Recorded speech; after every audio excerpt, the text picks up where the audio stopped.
Ay kapatid, huwag mong iskip tong video na to para sa ito. Magtiwala tayo sa Panginoon, huwag tayo sumuko. Andiyan ang Panginoon at gagabay sa atin. Magpasalamat tayo sa Panginoon at tayo manalangin. Panginoon, salamat po sa araw-araw na iyong blessing na nakakamit namin, Panginoon. Lagi po kayo nandyan, hindi niyo po kami pinapabayaan, Panginoon.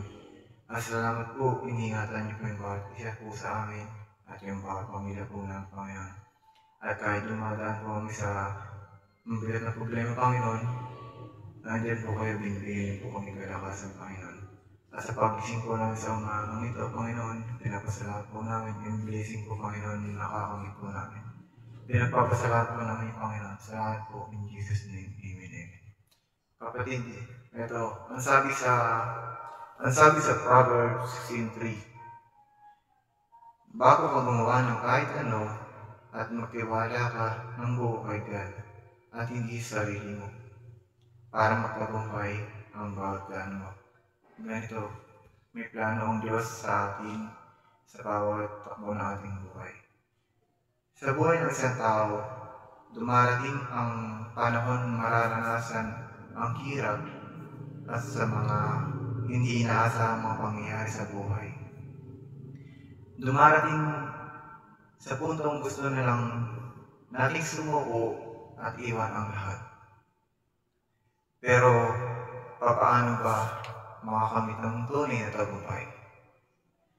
Kapatid, magtiwala ka ng buo sa Panginoong Diyos. Dahil may plano ang Diyos at ang biyaya niya ay kumikilos.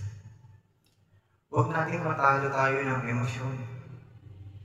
Dahil ang Ama, binigay niya ang buktong na anak para tayong maligtas. Ang Diyos ay nag-sacrifice. Biruin mo, yung sarili, yung anak niya, binigay sa atin para tayo iligtas. Sa atin, siya ay napako sa krus. Napako sa krus, nabubo ng dugo, namatay, at sa loob ng ikatlong araw, nabuhay ng muli. Diba? Doon pa lang, nakamit na natin ang biyaya ng Panginoon. Hindi na tayo pinabayaan. Doon pa kaya sa bagay na maliit na bagay na problema. Kahit gaano kabuntok mo yung problema na dinadaan natin, ipag-pray natin sa Panginoon, walang-wala yan. Bibigyan tayo lakas ng Panginoon at kalakasan. Ang kasalanan natin at ang kahirapan ay bayad na ni Kristo. Diba? Ang ganda. Ang ganda ng biyaya ng Panginoon sa atin. Walang imposible sa Panginoon. Magtiwala ka ng buo. Ibigay mo sa Kanya lahat. At tayo ay pinagpala na ng kalooban ng Panginoon Diyos at tayo iniligtas na. Amen? Diba? Napakaganda. Ang ganda ng purpose ng Panginoon para sa akin sa bawat araw na dumatayong problema sa buhay. Idulog natin sa Panginoon at tayo manalangin. I-pray natin. Sabi nga sa Luke 18:1, pray and never give up. Ipanalangin natin sa Panginoon at kausapin natin siya. Ng buong buo ay lahat ng problema, pagalingan. Basta tayo pinagaling na, pinagburan,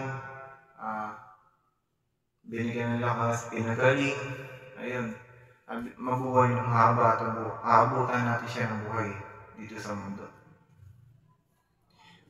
Ayun, never give up, huwag tayo sumuko katulad kanina. Magtatagumpay na tayo kasama ang Panginoong Diyos.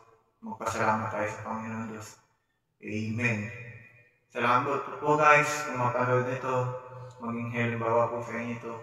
Si Kristo, siya ay napako sa krus, sa tinapos niya para tayo iligtas. Magtiwala lang tayo sa Panginoon. Unang-una, sa biyaya niya. Amen!